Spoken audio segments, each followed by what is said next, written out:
Okay, I'm with Lucy McQuilkin, an investor at Intel Capital. We're here in Boston at the Always On Venture Summit East conference. Hey, Lucy. Hi, how are you? Good, good. So what's the vibe here? What do you think? Do you think everybody is optimistic that things are going to turn around? I do. I see a lot of optimism, especially this spring. People think the economy's getting better, and it's a lot more entrepreneurship. A lot of people having left larger companies, thinking about starting companies and finding seed investors. I think it's really positive.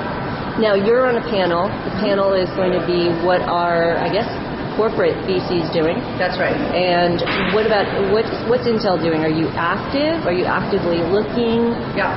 You are. Okay. We're very active right now. We think it's an excellent time to invest. And we've been investing for 10 years. We invested through the last downturn in 2001.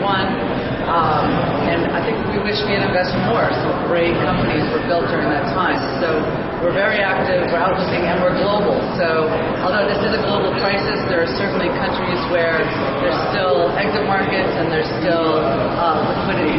So we're pretty bullish on our portfolio. Did you hold back for a little while? I know a number of VC firms stopped investing, particularly in the fourth quarter. And they were really looking to see, what the liquidity, what their existing portfolio companies needed. Are you sort of beyond that? Well, we don't have a fund. We invest Intel's cash, so we don't have the kind of dynamics where we have to reserve certain money or worry about fundraising. So we don't have those dynamics. But what we did find in the Q4 and Q1 is that some of the better companies, the companies that we would want to invest in, the leaders, were waiting it out. So they were extending their cash runway and not doing their fundraising in those quarters. So it was a little slow, but not because we weren't willing to invest, but because the companies that we were looking to invest in weren't looking to raise in that environment. We expect that'll change. I mean, we think that coming into the fall, a lot of those companies will be out raising and there'll be some great opportunities. How much have you made a deal in this year in 2009? Have you done any deals? Personally or Intel Capital? You personally. I have not done an investment yet in 2009, a new investment. Okay. Yeah. What are you looking for? What is Lucy looking for? I invest in the consumer internet space, and there's a couple of themes that I like to invest in. One is taking successful internet models from the United States and replicating them internationally in some of the emerging geographies, China, India, Eastern Europe, Latin America. So that's one of the things I look at a lot with my colleagues over in those countries. So we're global. We have 80 investment professionals, more than half outside the United States. Other areas of interest for me include the mobile internet and the real-time internet.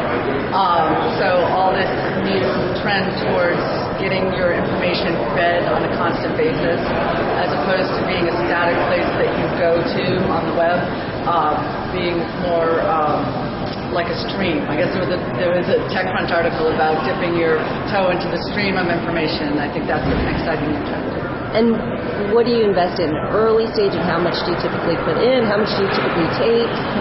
Yeah, Intel's a stage agnostic investor, so we'll do a seed investment. We've done investments as small as $300,000, and we invested $1 billion in Clearwire. So there's a wide range, and in the internet group, we've tended to go a little earlier stage, but we're certainly looking at later stage investments. Okay, and then do you take certain, we only take 30% of your company, or flexible on that? Right. That's a lot of corporations have a limitation about how much percentage of the company they can own for accounting reasons. There's still accounting rules around that, but we don't make that requirement in any of our investments. We do the right thing for our strategic goals. So you don't have to have like a minimum ownership stake in your company? No, we don't have any kind of minimum or maximum. Okay. You want to give a shout out to any of your portfolio companies? Sure. I'd like to say hi to Frank Barbieri over at Transpera, Dimitri Shapiro over at Vio, and Matt Douglas, hi, over at MyPunchbowl. Great. All good companies, and they're all on Vader. Well, except Dimitri. I'll have to get on. Okay, thanks, Lucy. Okay. Sure.